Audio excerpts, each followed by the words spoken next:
সংবিধানের পঞ্চদশ সংশোধনী বাতিলের রায় আপিল বিভাগে বহাল। তত্ত্বাবধায়ক সরকারের অধীনে হবে আগামী জাতীয় সংসদ নির্বাচন, জানালেন আইনমন্ত্রী। আমার ভোট আমি দেব, যাকে খুশি তাকে দেব, এবং সেই প্রক্রিয়ায় ফেরার জন্য তত্ত্বাবধায়ক সরকারের বিকল্প কোনো পথ ছিল না। আমরা সেই জায়গাটা রাজনৈতিকভাবে অঙ্গীকারবদ্ধ। ভারী বৃষ্টিপাতে পাহাড় ধসে বিপর্যস্ত পার্বত্য অঞ্চল। বান্দরবান ও কক্সবাজারের ৭ জনের প্রাণহানি। সাজেকে আটকে পড়া ১৫০ জনকে উদ্ধার করেছে প্রশাসন।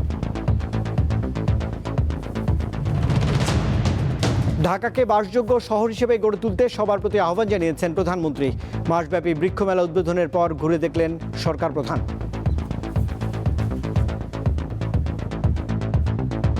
আমরা অনেক গাছ অনেক কিছু কেটে ফেলার কারণে যেটি হচ্ছে সমস্যা, অনেক পোকামাকড় অনেক কিছু কিন্তু বিলুপ্ত হয়ে যাচ্ছে, যেটাও পরিবেশের জন্য ক্ষতিকারক। জুলাইয়ের অর্জন সংরক্ষণে আইন করা প্রয়োজন। রাজধানীতে আলোচনা সভায় বললেন বক্তারা। নিহতদের মূল্যায়ন ও বিচার নিশ্চিত করার দাবি।